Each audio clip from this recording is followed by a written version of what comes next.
celebration every Sunday. So, galing tayo ng iba't ibang community. How's your community? No? Kamusta yung ating mga care group? Sa ating mga care group kasi, doon talaga tayo malalim yung ating relasyon when it comes to our care group.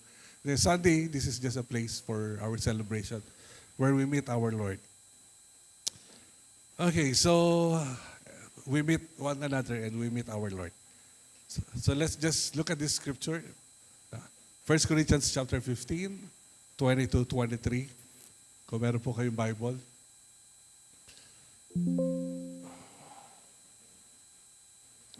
God is here. The Lord is here. Kanina, as we worship, so we're experiencing His presence. You know, once the presence of the Lord is there, the anointing of the Lord is there, you're different. You're different. So I praise the Lord for the presence of our Lord. For the anointing of our Lord. The anointing will make you strong. Kaya nga every Sunday, so I love worshiping our Lord kasi that's the time that parang malaya ka. We don't have that sickness, no, that struggle of sickness. No, because the presence of the Lord is here. No? The anointing of our Lord is here. But anointing and presence is different. No? So as the presence, no, it's become bigger. So you know, the anointing will make you strong. But once the glory is there, we don't need the anointing. No? Parang we will all just die in the presence of the Lord. No? We will all just bow down in the presence of our Lord. That's the difference of anointing and presence. No? So pagka yung makapal na talaga yung presensya ng Panginoon, wala na pong makakatayo sa atin. wala na because it's the center stage belongs to our Lord. No? Once the presence of the Lord is here. But praise the Lord, we're experiencing His presence, no? And His anointing this morning, no? in this place of our celebration. Okay, 1 Corinthians 15, verse 20. Tingnan lang po natin itong mga talatang ito patungkol sa atin, patungkol sa Diyos, patungkol sa resurrection. So but Christ has indeed been raised from the dead. So totoo na si Jesus ay nabuhay magmula sa mga patay. So I think in our country, no, wala naman masyado nagdududa about this. No? Yung ating pag-aaral, sometimes in apologetics, no, doesn't apply, you know, sa bansa natin. Kasi hindi na natin kailangan patunayan. So we have this feast celebration, no, of the death of our Lord, no, and the resurrection. Kaya nga, yung bansa natin, no, we celebrate the resurrection. Kanina, sa Facebook nagulat ako kasi aga, di ba? Usually in the morning, di ba, you will open up your social media, look at your messenger, di ba? Sino gumagawa nun? Para namang hindi nyo ginagawa yun. So, hindi nyo ginagawa that you look up, no, for the messages that probably you missed. No? And then kanina surprisingly, pagtingin ko sa Facebook, uy, ang aga ng service nila. No? Uy, ang aga. Sabi ko, bakit ba ang aga nila? Kasi yung mga churches doon sa ka-friend natin sa Facebook, ang aga nila nag-celebrate. Sabi ko, nga pala, Resurrection Sunday. Kami pala ang late. Kami pala ang late. So, ang aga nila mag-celebrate. So, ibig sabihin, sa bansa natin, hindi mo na kailangan patunayan ang resurrection ni Jesus Christ. No? Tanggap natin lahat, no, na Jesus Christ, no, was raised. He has been raised from the dead. No? So the first fruits of those who have fallen asleep. Ito maganda. No? Hindi lang siya nabuhay magmula sa mga patay. So daw po yung first fruit. No? First fruits of those who have fallen asleep. So ibig sabihin, dito tayo kumukuha ng pag-asa natin. No? Na dahil si Jesus ay nabuhay magmula sa mga patay, so tayo rin, no, ay meron din ganong pag-asa. No, siya lang yung nauna na darating din tayo, no, na pag namatay tayo, so magkakaroon din ng resurrection. So merong tayong kinikilala, no, na buhay pagkatapos ng ating kamatayan. So, you know, the preceding verse, Kasi pag walang ganon, sabi ni Paul, tayo na yung pinaka nakakaawa sa mga Kristiyano. Pag ang pag-asa nyo lang ay ang buhay sa mundong ito, sabi niya, tayo na yung pinaka-miserable. I don't know if you can look at that verse, no? Yung, in that chapter 15, andyan yun eh, no? That's the context. Parang, we are the most miserable. No? Pagka, pag yun lang ang pag-asa natin, pagka yung buhay lang natin dito. No?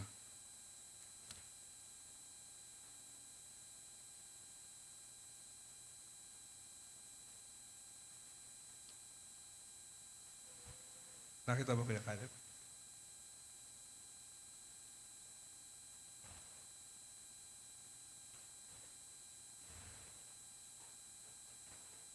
Okay.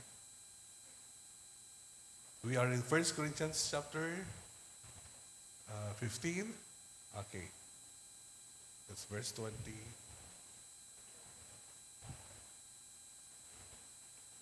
Verse 19 pala, yung sinundan lang. Ano the verse 19? Right. If only for this life we have hope in Christ, we are to be pitied more than all men. Grabe, no? Kung ang pag-asa lang daw natin sa buhay na ito ay, dito lang, ang pag-asa natin, sabi tayo na daw yung pinaka-nakakaawa. We are to be pitied more than all men.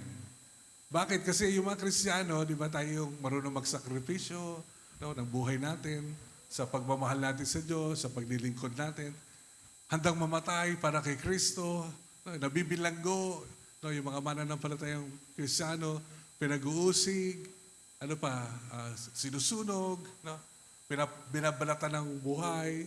So, yun yung Kristiyano eh. Kaya sabi nila, kung ang pag-asa lang natin ay dito sa daigdig na to, tayo na yung pinaka-miserable. Pinaka-miserable. Imagine mo, you are sacrificing your life, no, for something, no, that is not real. You are serving God that is not real. No? Parang, you are the most miserable. Sa halip na magsaya ka, no, sasama ng gumimik, sama ng barkada mo, pupunta ka ng church, di ba? Sasamba ka sa Lord. O kaya naman, sasama ka sa mga gawain, no, sa halip na nag-enjoy ka sa buhay mo. So, parang you're the most miserable. No, but that's not the truth. No? The truth is, no, ang buhay hindi natatapos sa buhay na ito. Tama? So there is a life that awaits us, no, after this life. So kung yung buhay mo lang, dito ka lang nakatingin, no, to be rich, to be happy, to be healthy, no, most of the time, that's the invitation today, of the church. No? If you want to be happy, wealthy, and wealthy and healthy, happy, healthy, and wealthy, come to God, come to Jesus. That is not the invitation of our Lord. Not to be happy, healthy, and wealthy. That is not the invitation of Christianity. The invitation of Christianity, is to come to the Lord, to die, to surrender, to give your life to our Lord. Medyo, yun ang problema natin sa bansa natin. Because we are so comfortable in Christianity that we have. So somehow we are missing the real Christianity. If the Christianity that you know is just to be happy, healthy, and wealthy, that is not the biblical Christianity. The biblical Christianity is to surrender, to die, to carry your cross, to follow the Lord, to surrender, to sacrifice, and to give up everything. So that is the real Christianity. So I don't know, if we are just after the comfort, or we all know how to make Jesus as our Lord. Is Jesus your Lord? Yan, pakita ninyo yung katabi mo, si Jesus ba ang Panginoon mo? So our intention is to make Jesus our Lord. The verse 20, so tatalo na tayo. So kaya nga doon siya nagsimula. Pero, sabi niya kung ang pag-asa lang natin sa buhay na ito, doon lang tayo umaasa kay Kristo sa buhay na ito, so tayo na yung nakakaawa. Pero hindi lang sa buhay na ito. So gustong encourage ni Paul, yung mga mananampalataya. But Christ has indeed been raised from the dead. Sabihin, mayroong buhay pagkatapos ng buhay na ito. Pag namatay tayo, kagaya ni Kristo, no, na pagtagumpayan niya ang kamatayan, so mayroong buhay pagkatapos, no, na tayo ay maghirap, no, magsakripisyo, maglingkod sa Diyos. So, hindi ito ang katapusan. No, nabuhay si Jesus magmula sa mga patay. And He is the first fruits.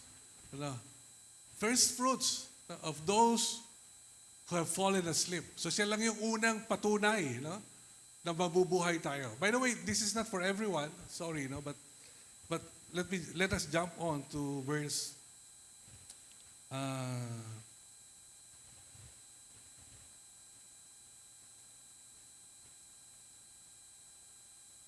hanapin ko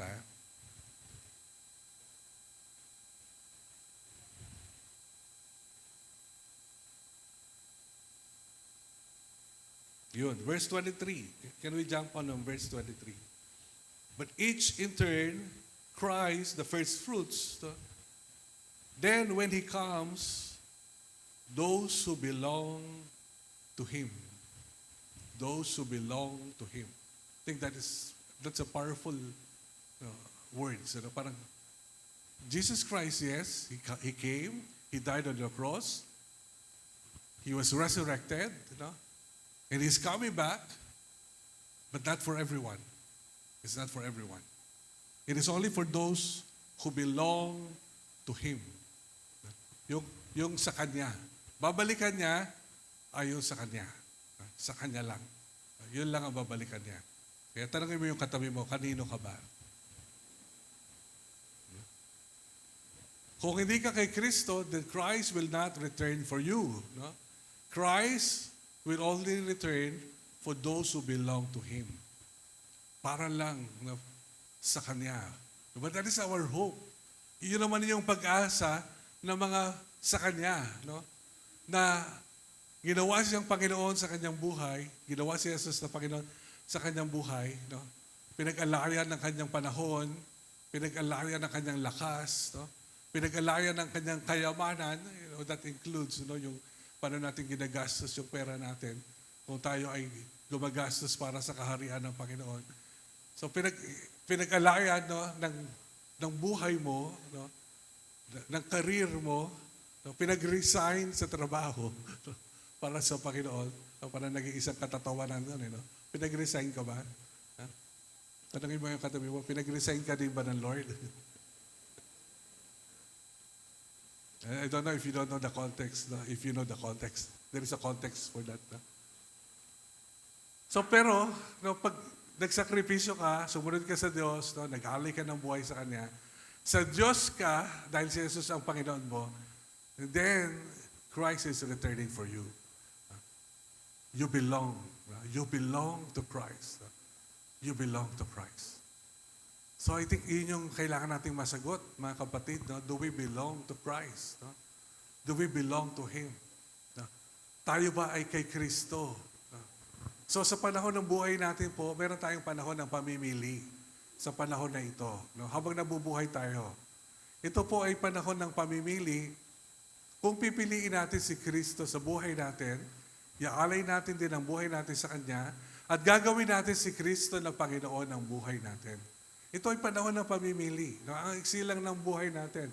Once you reach 50, kagaya ng marami sa amin, that nakarating na ng 50, you will see that life is too short.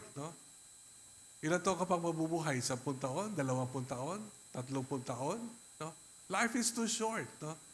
But sa kaiklian ng buhay, binibigyan tayo ng pagkakataon ng Panginoon na maging sa Kanya. Ano yung maging sa Kanya? Anong ibig sabihin ng maging sa Kanya?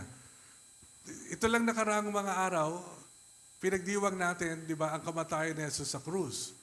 So si Jesus ay namatay sa krus, di ba, para bayaran ang ating mga kasalanan. Lahat, supposedly lahat ng kasalanan ng tao, binayaran niya. Pero may kondisyon. May kondisyon. Kung tatanggapin mo si Kristo sa buhay mo, wala po yung halaga, wala yung kinalaman sa buhay natin. Kung hindi natin tatanggapin si Kristo ng Panginoon at tagapagligtas ng buhay natin. Kahit kasali tayo sa celebration, kahit kasali tayo, di ba, sa triumphant entry, the same people na nag-rejoice during the triumphant entry, the same people that crucified the Lord Jesus Christ on the cross, they were the same.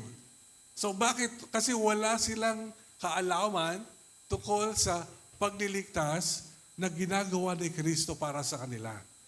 Now, people will just join a celebration or attend a mass, go to a church, without personally knowing what Christ did on the cross. So nakakalungkot naman yun, di ba? Na meron ka lang maiksing buhay, kasama ka naman, di ba? Somehow you're tasting the goodness of God. Tasting the goodness of God is different in making the Lord Jesus Christ your Lord. We can all taste the goodness of God. God is good. We can all taste that goodness. But tasting the goodness of God doesn't make you a Christian. What makes you a Christian? What makes you a Christian is by receiving the Lord Jesus Christ and making Him Lord, making Him your Lord and Savior. Sometimes in tasting the goodness of God, we assume that we are all Christians. No, we are not. No, we are not. We don't belong to Him.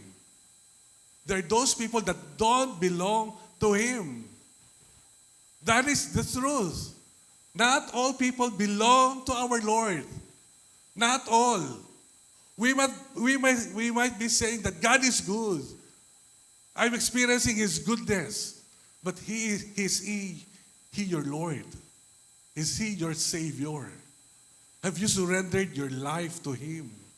Are you willing to die for Him? And live for Him and die for Him? If not, you don't belong. Sorry, no? But that is the truth. Nakakasakit yun, di ba? Na, wow, I know God is good, but I don't belong to God. Yes. No? Why? Because there is an invitation. An invitation that we need to respond. We have all our free will. We enjoy this life because of God's free will in our lives. But there is an invitation when we need to respond to God's invitation.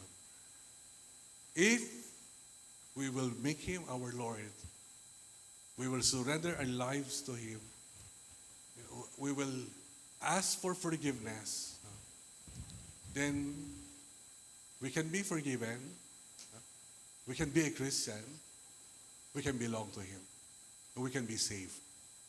We can be saved.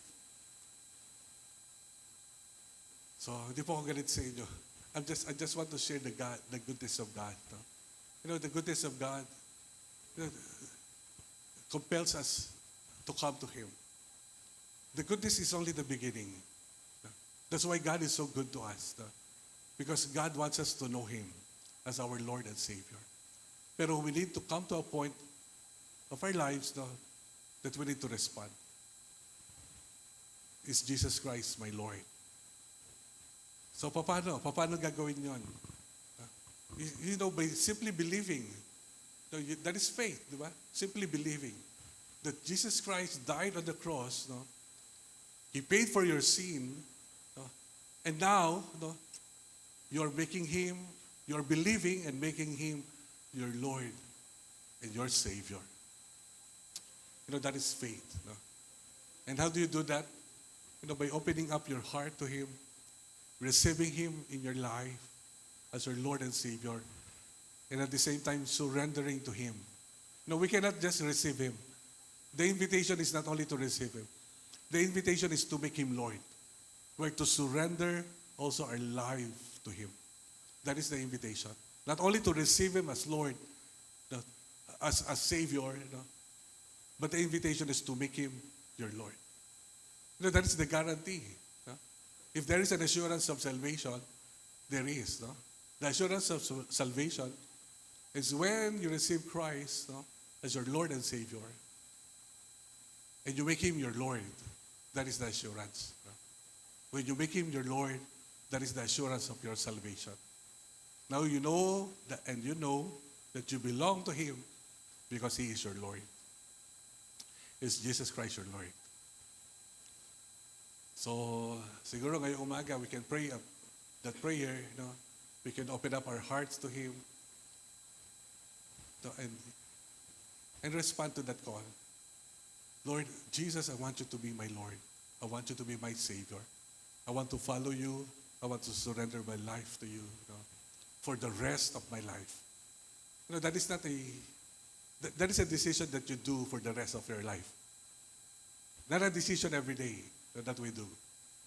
Now, making Jesus Christ, and listen, making Jesus Christ your Lord is not a daily decision. So sometimes, to reinforce the decision, you make a daily decision. Okay? Iba yun. Iba yung sinasabi ko. Pero to make Him your Savior, your Lord, is a one-time decision, because that decision is a decision for life. That is a decision for life. Pag ginawa mo na yung decision na yon, na si Jesus ay gawin mong Panginoon, tagapagligtas, decision mo yan panghabang buhay.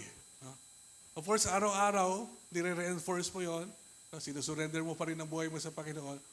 Pero you know na merong isang araw, ginawa mo si Jesus na Panginoon ng buhay mo, habang buhay. Kaya kahit minsan may araw na alanganin ka, may araw na, di ba, parang you woke up on the right side of the bed, parang hindi maganda yung araw mo, pero alam mo na kay Kristo pa rin ako, di ba? Panginoon ko si Jesus. Anak ako ng Diyos. Amen? So, will you make that one-time, lifetime decision to make Jesus Christ your Lord? So that is the invitation. If you want to belong to Him, and that is to experience the resurrection power of our Lord. And that's the reason why Jesus Christ is coming back. He's coming back for you, if you belong to Him. And you will also experience the resurrection, the assurance of our salvation, the salvation that we can receive, if Jesus Christ is our Lord. So, pwede mo bang gawin yung one-time, lifetime decision to make Jesus Christ your Lord, to make Jesus Christ your Savior? O kung nagawa mo na yon, kailan yon? Kung hindi mo matandaan, baka hindi pa. Kasi hindi mo yung malilimutan Because that is a one-time, lifetime decision that I made Jesus Christ as my Lord. I did this. I was fourth year high school. A young people who was at loss. 1987. When I made that decision to make Jesus Christ my Lord for the rest of my life. So, if you don't have that experience yet, probably today is the day. Today is the day. Amen? So, pwede tayo mag-pray. Sige, lapit tayo sa Panginoon. Can we close our eyes?